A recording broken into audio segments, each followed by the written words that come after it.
حضور اکرم صلی اللہ علیہ وآلہ وسلم کا ارشاد ہے، تمام اعمال کا دار و مدار نیت پر ہے، اور ہر عمل کا نتیجہ ہر انسان کو اس کی نیت کے مطابق ہی ملے گا۔ پس جس کی ہجرت دولت دنیا حاصل کرنے کے لیے ہو یا کسی عورت سے شادی کی غرض سے ہو، پس اس کی ہجرت انہی چیزوں کے لیے ہوگی جن کے حاصل کرنے کی نیت سے اس نے ہجرت کی۔ صحیح بخاری حدیث نمبر 1۔ حضور اکرم صلی اللہ علیہ وآلہ وسلم نے فرمایا کہ وحی نازل ہوتے وقت کبھی مجھ کو گھنٹی کی سی آواز محسوس ہوتی ہے، اور وحی کی یہ کیفیت مجھ پر بہت شاق گزرتی ہے۔ جب یہ کیفیت ختم ہوتی ہے تو میرے دل و دماغ پر اس فرشتے کے ذریعے نازل شدہ وحی محفوظ ہو جاتی ہے، اور کسی وقت ایسا ہوتا ہے کہ فرشتہ بشکل انسان میرے پاس آتا ہے اور مجھ سے کلام کرتا ہے، پس میں اس کا کہا ہوا یاد رکھ لیتا ہوں۔ صحیح بخاری حدیث نمبر 2۔ حضرت صلی اللہ علیہ وآلہ وسلم پر وحی کا ابتدائی دور اچھے سچے پاکیزہ خوابوں سے شروع ہوا۔ آپ خواب میں جو کچھ دیکھتے وہ صبح کی روشنی کی طرح صحیح اور سچا ثابت ہوتا۔ پھر من جانب قدرت آپ تنہائی پسند ہو گئے، اور آپ نے غار حرا میں خلوت نشینی اختیار فرمائی، اور کئی دن اور رات وہاں مسلسل عبادت اور یاد الہی و ذکر میں مشغول رہنے لگے۔ جب تک گھر آنے کو دل نہ چاہتا توشہ ہمراہ لیے ہوئے وہاں رہتے۔ توشہ ختم ہونے پر ہی اہلیہ محترمہ حضرت خدیجہ رضی اللہ تعالی عنہا کے پاس تشریف لاتے، اور کچھ توشہ ہمراہ لے کر پھر وہاں جا کر خلوت گزین ہو جاتے۔ یہی طریقہ جاری رہا یہاں تک کہ آپ پر حق منکشف ہو گیا، اور آپ غار حرا ہی میں قیام پذیر تھے کہ اچانک حضرت جبرائیل علیہ السلام آپ کے پاس حاضر ہوئے اور کہنے لگے کہ اے محمد پڑھو۔ آپ فرماتے ہیں کہ میں نے کہا کہ میں پڑھنا نہیں جانتا۔ آپ صلی اللہ علیہ وسلم فرماتے ہیں کہ فرشتے نے مجھے پکڑ کر اتنے زور سے بھینچا کہ میری طاقت جواب دے گئی۔ پھر مجھے چھوڑ کر کہا پڑھو۔ میں نے پھر وہی جواب دیا کہ میں پڑھا ہوا نہیں ہوں۔ اس فرشتے نے مجھ کو نہایت ہی زور سے بھینچا کہ مجھ کو سخت تکلیف محسوس ہوئی۔ پھر اس نے کہا کہ پڑھ۔ میں نے کہا میں پڑھا ہوا نہیں ہوں۔ فرشتے نے تیسری بار مجھ کو پکڑا اور تیسری مرتبہ پھر مجھ کو بھینچا، پھر مجھے چھوڑ دیا اور کہنے لگا کہ پڑھو اپنے رب کے نام کی مدد سے جس نے پیدا کیا اور انسان کو خون کی پھٹکی سے بنایا۔ پڑھو، اور آپ کا رب بہت ہی مہربانیاں کرنے والا ہے۔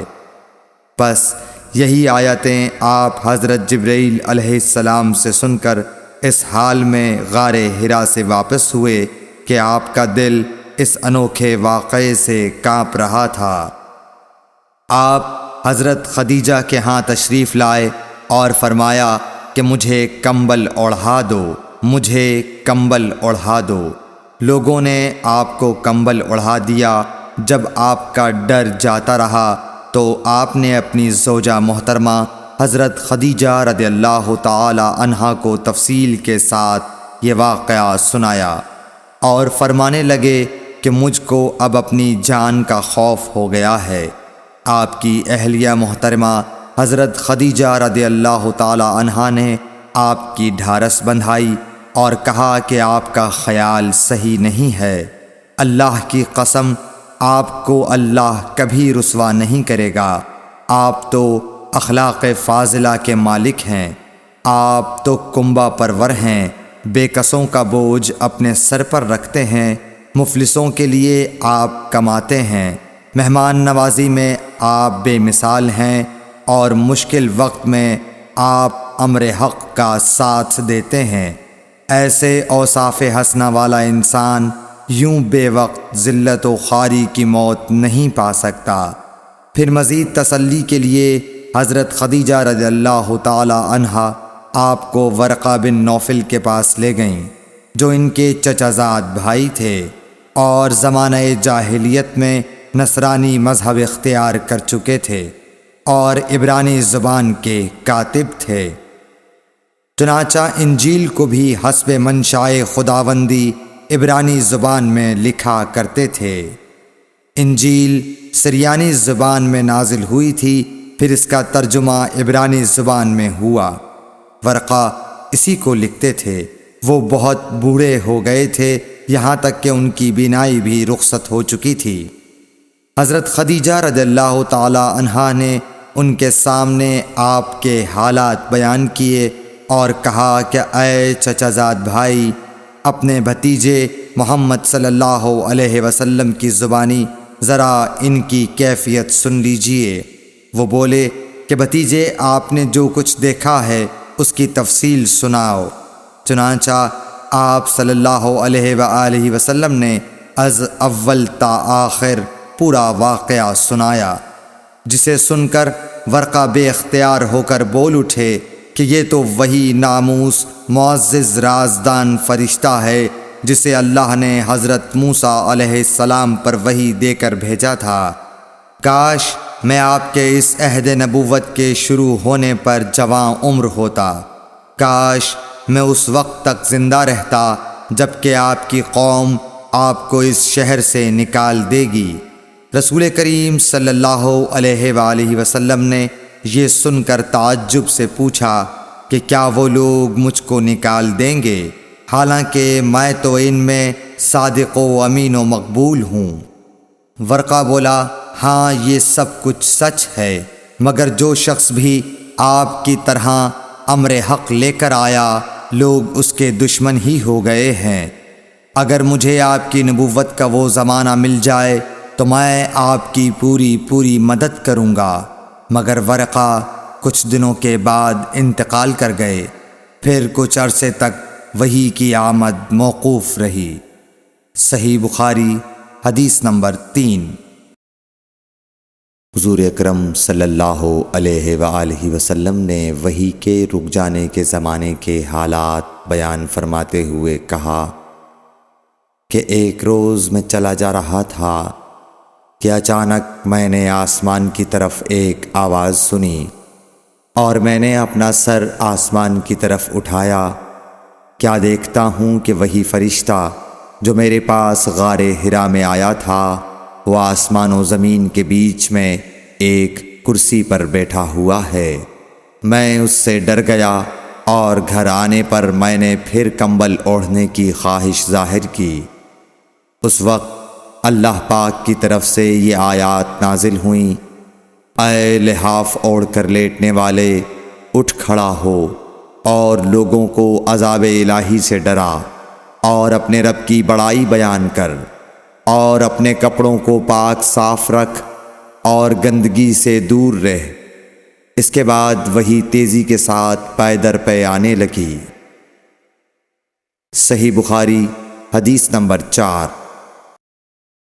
رسول اللہ صلی اللہ علیہ وآلہ وسلم نزول قرآن کے وقت بہت سختی محسوس فرمایا کرتے تھے، اور اس کی علامتوں میں سے ایک یہ تھی کہ یاد کرنے کے لیے آپ اپنے ہونٹوں کو ہلاتے تھے۔ ابن عباس رضی اللہ تعالیٰ عنہ نے کہا، میں اپنے ہونٹوں کو ہلاتا ہوں جس طرح آپ ہلاتے تھے۔ سعید کہتے ہیں، میں بھی اپنے ہونٹ ہلاتا ہوں جس طرح ابن عباس رضی اللہ تعالی عنہ کو میں نے ہلاتے دیکھا۔ پھر انہوں نے اپنے ہونٹ ہلائے۔ ابن عباس رضی اللہ تعالی عنہ نے کہا، پھر یہ آیت اتری کہ اے محمد، قرآن کو جلد جلد یاد کرنے کے لیے اپنی زبان نہ ہلاؤ، اس کا جمع کر دینا اور پڑھا دینا ہمارا ذمہ ہے۔ حضرت ابن عباس رضی اللہ تعالی عنہ کہتے ہیں، یعنی قرآن آپ صلی اللہ علیہ وآلہ وسلم کے دل میں جما دینا اور پڑھا دینا ہمارے ذمے ہے۔ پھر جب ہم پڑھ چکے تو اس پڑھے ہوئے کی اتباع کرو۔ ابن عباس رضی اللہ تعالی عنہ فرماتے ہیں، اس کا مطلب یہ ہے آپ اس کو خاموشی کے ساتھ سنتے رہو، اس کے بعد مطلب سمجھا دینا ہمارے ذمے ہے۔ پھر یقیناً یہ ہماری ذمہ داری ہے کہ آپ اس کو پڑھو، یعنی اس کو محفوظ کر سکو۔ چنانچہ اس کے بعد جب آپ کے پاس حضرت جبرائیل علیہ السلام وحی لے کر آتے تو آپ توجہ سے سنتے، جب وہ چلے جاتے تو رسول اللہ صلی اللہ علیہ وسلم اس وحی کو اس طرح پڑھتے جس طرح حضرت جبرائیل علیہ السلام نے اسے پڑھا تھا۔ صحیح بخاری حدیث نمبر 5۔ رسول اللہ صلی اللہ علیہ وآلہ وسلم سب لوگوں سے زیادہ جواد سخی تھے، اور رمضان میں دوسرے اوقات کے مقابلے میں جب جبرائیل علیہ السلام آپ صلی اللہ علیہ وآلہ وسلم سے ملتے بہت ہی زیادہ جود و کرم فرماتے۔ جبرائیل علیہ السلام رمضان کی ہر رات میں آپ صلی اللہ علیہ وآلہ وسلم سے ملاقات کرتے اور آپ کے ساتھ قرآن کا دورہ کرتے۔ غرض حضرت صلی اللہ علیہ وآلہ وسلم لوگوں کو بھلائی پہنچانے میں بارش لانے والی ہوا سے بھی زیادہ جود و کرم فرمایا کرتے تھے۔ صحیح بخاری حدیث نمبر 6۔ ہرقل شاہ روم نے قریش کے قافلے میں ایک آدمی بلانے کو بھیجا، اور اس وقت یہ لوگ تجارت کے لیے ملک شام گئے ہوئے تھے، اور یہ وہ زمانہ تھا جب رسول اللہ صلی اللہ علیہ وسلم نے قریش اور ابو سفیان سے ایک وقتی عہد کیا ہوا تھا۔ جب ابو سفیان اور دوسرے لوگ ہرقل کے پاس ایلیا پہنچے جہاں ہرقل نے دربار طلب کیا تھا، اس کے گرد روم کے بڑے بڑے لوگ، علماء، وزراء و امراء بیٹھے ہوئے تھے۔ ہرقل نے ان کو اور اپنے ترجمان کو بلوایا، پھر ان سے پوچھا کہ تم میں سے کون شخص مدعی رسالت کا زیادہ قریبی عزیز ہے؟ ابو سفیان کہتے ہیں کہ میں بول اٹھا کہ میں اس کا سب سے زیادہ قریبی رشتہ دار ہوں۔ یہ سن کر ہرقل نے حکم دیا کہ اس ابو سفیان کو میرے قریب لا کر بٹھاؤ اور اس کے ساتھیوں کو اس کی پیٹھ کے پیچھے بٹھا دو۔ پھر اپنے ترجمان سے کہا کہ ان لوگوں سے کہہ دو کہ میں ابو سفیان سے اس شخص یعنی محمد صلی اللہ علیہ وسلم کے حالات پوچھتا ہوں، اگر یہ مجھ سے کسی بات میں جھوٹ بول دے تو تم اس کا جھوٹ ظاہر کر دینا۔ ابو سفیان کا قول ہے کہ خدا کی قسم اگر مجھے یہ غیرت نہ آتی کہ یہ لوگ مجھ کو جھٹلائیں گے تو میں آپ صلی اللہ علیہ وسلم کی نسبت ضرور غلط گوئی سے کام لیتا۔ خیر، پہلی بات جو ہرقل نے مجھ سے پوچھی وہ یہ کہ اس شخص کا خاندان تم لوگوں میں کیسا ہے؟ میں نے کہا وہ تو بڑے اونچے عالی نسب والے ہیں۔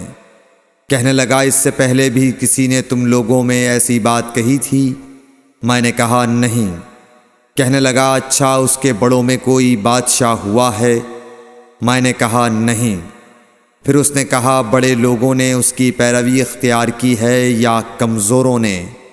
میں نے کہا نہیں، کمزوروں نے۔ پھر کہنے لگا اس کے تابعدار روز بڑھتے جاتے ہیں یا کوئی ساتھی پھر بھی جاتا ہے؟ میں نے کہا نہیں۔ کہنے لگا کیا اپنے اس دعوی نبوت سے پہلے کبھی کسی بھی موقع پر اس نے جھوٹ بولا ہے؟ میں نے کہا نہیں، اور اب ہماری اس سے صلح کی ایک مقررہ مدت ٹھہری ہوئی ہے، معلوم نہیں وہ اس میں کیا کرنے والا ہے۔ ابو سفیان کہتے ہیں میں اس بات کے سوا اور کوئی جھوٹ اس گفتگو میں شامل نہ کر سکا۔ ہرقل نے کہا کیا تمہاری اس سے کبھی لڑائی بھی ہوئی ہے؟ ہم نے کہا کہ ہاں۔ بولا پھر تمہاری اور اس کی جنگ کا کیا حال ہوتا ہے؟ میں نے کہا لڑائی ڈول کی طرح ہے، کبھی وہ ہم سے میدان جنگ جیت لیتے ہیں اور کبھی ہم ان سے جیت لیتے ہیں۔ ہرقل نے پوچھا وہ تمہیں کس بات کا حکم دیتا ہے؟ میں نے کہا وہ کہتا ہے کہ صرف ایک اللہ ہی کی عبادت کرو، اس کا کسی کو شریک نہ بناؤ، اور اپنے باپ دادا کی شرک کی باتیں چھوڑ دو، اور ہمیں نماز پڑھنے، سچ بولنے، پرہیزگاری اور صلہ رحمی کا حکم دیتا ہے۔ یہ سب سن کر پھر ہرقل نے اپنے ترجمان سے کہا کہ ابو سفیان سے کہہ دے کہ میں نے تم سے اس کا نسب پوچھا تو تم نے کہا کہ وہ ہم سے عالی نسب ہے، اور پیغمبر اپنی قوم میں عالی نسب ہی بھیجے جایا کرتے ہیں۔ میں نے تم سے پوچھا کہ دعویٰ نبوت کی یہ بات تمہارے اندر اس سے پہلے کسی اور نے بھی کہی تھی؟ تو تم نے جواب دیا کہ نہیں۔ تب میں نے اپنے دل میں کہا کہ اگر یہ بات اس سے پہلے کسی اور نے کہی ہوتی تو میں سمجھتا کہ اس شخص نے بھی اسی بات کی تقلید کی ہے جو پہلے کہی جا چکی ہے۔ میں نے تم سے پوچھا کہ اس کے بڑوں میں کوئی بادشاہ بھی گزرا ہے تو تم نے کہا کہ نہیں۔ تو میں نے دل میں کہا کہ ان کے بزرگوں میں سے کوئی بادشاہ ہوا ہوگا تو کہہ دوں گا کہ وہ شخص اس بہانے اپنے آباء و اجداد کی بادشاہت اور ان کا ملک دوبارہ حاصل کرنا چاہتا ہے۔ اور میں نے تم سے پوچھا کہ اس بات کے کہنے یعنی پیغمبری کا دعویٰ کرنے سے پہلے تم نے کبھی اس کو دروغ گوئی کا الزام لگایا ہے؟ تم نے کہا کہ نہیں۔ تو میں نے سمجھ لیا کہ جو شخص آدمیوں کے ساتھ دروغ گوئی سے بچے وہ اللہ کے بارے میں کیسے جھوٹی بات کہہ سکتا ہے۔ اور میں نے تم سے پوچھا کہ بڑے لوگ اس کے پیرو ہوتے ہیں یا کمزور آدمی؟ تم نے کہا کمزوروں نے اس کی اتباع کی ہے۔ تو دراصل یہی لوگ پیغمبروں کے متبعین ہوتے ہیں۔ اور میں نے تم سے پوچھا کہ اس کے ساتھی بڑھ رہے ہیں یا کم ہو رہے ہیں؟ تم نے کہا کہ وہ بڑھ رہے ہیں، اور ایمان کی کیفیت یہی ہوتی ہے حتیٰ کہ وہ کامل ہو جاتا ہے۔ اور میں نے تم سے پوچھا کہ آیا کوئی شخص اس کے دین سے ناخوش ہو کر مرتد بھی ہو جاتا ہے؟ تم نے کہا نہیں۔ تو ایمان کی خاصیت بھی یہی ہے، جن کے دلوں میں اس کی مسرت رچ بس جائے وہ اس سے لوٹا نہیں کرتے۔ اور میں نے تم سے پوچھا کہ آیا وہ کبھی عہد شکنی کرتے ہیں؟ تم نے کہا نہیں۔ پیغمبروں کا یہی حال ہوتا ہے، وہ عہد کی خلاف ورزی نہیں کرتے۔ اور میں نے تم سے کہا کہ وہ تم سے کس چیز کے لیے کہتے ہیں؟ تم نے کہا کہ وہ ہمیں حکم دیتے ہیں کہ اللہ کی عبادت کرو، اس کے ساتھ کسی کو شریک نہ ٹھہراؤ، اور تمہیں بتوں کی پرستش سے روکتے ہیں، سچ بولنے اور پرہیزگاری کا حکم دیتے ہیں۔ لہٰذا اگر یہ باتیں جو تم کہہ رہے ہو سچ ہیں تو ان قریب وہ اس جگہ کا مالک ہو جائے گا کہ جہاں میرے یہ دونوں پاؤں ہیں۔ مجھے معلوم تھا کہ وہ پیغمبر آنے والا ہے، مگر مجھے یہ معلوم نہیں تھا کہ وہ تمہارے اندر ہوگا۔ اگر میں جانتا کہ اس تک پہنچ سکوں گا تو اس سے ملنے کے لیے ہر تکلیف گوارا کرتا۔ اگر میں اس کے پاس ہوتا تو اس کے پاؤں دھوتا۔ ہرقل نے رسول اللہ صلی اللہ علیہ وسلم کا وہ خط منگایا جو آپ نے وحیہ کلبی رضی اللہ تعالیٰ عنہ کے ذریعے حاکم بصرہ کے پاس بھیجا تھا، اور اس نے وہ ہرقل کے پاس بھیج دیا تھا۔ پھر اس کو پڑھا تو اس میں لکھا تھا، اللہ کے نام کے ساتھ جو نہایت مہربان اور رحم والا ہے۔ اللہ کے بندے اور اس کے پیغمبر محمد صلی اللہ علیہ وسلم کی طرف سے یہ خط ہے شاہ روم کے لیے۔ اس شخص پر سلام ہو جو ہدایت کی پیروی کرے۔ اس کے بعد میں آپ کے سامنے دعوت اسلام پیش کرتا ہوں۔ اگر آپ اسلام لے آئیں گے تو دین و دنیا میں سلامتی نصیب ہوگی، اللہ آپ کو دوہرا ثواب دے گا، اور اگر آپ میری دعوت سے روگردانی کریں گے تو آپ کی رعایا کا گناہ بھی آپ ہی پر ہوگا۔ اور اے اہل کتاب، ایک ایسی بات پر آ جاؤ جو ہمارے اور تمہارے درمیان یکساں ہے، وہ یہ کہ ہم اللہ کے سوا کسی کی عبادت نہ کریں اور کسی کو اس کا شریک نہ ٹھہرائیں۔ اور نہ ہم میں سے کوئی کسی کو خدا کے سوا اپنا رب بنائے۔ پھر اگر وہ اہل کتاب اس کتاب سے منہ پھیر لیں تو مسلمانوں تم ان سے کہہ دو کہ تم مانو یا نہ مانو، ہم ایک خدا کے اطاعت گزار ہیں۔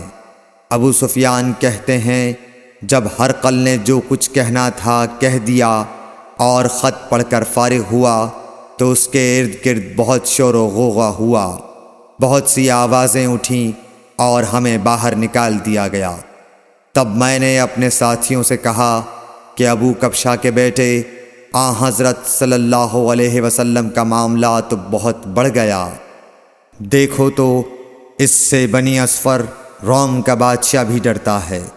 مجھے اس وقت سے اس بات کا یقین ہو گیا کہ حضور صلی اللہ علیہ وسلم عنقریب غالب ہو کر رہیں گے، حتیٰ کہ اللہ نے مجھے مسلمان کر دیا۔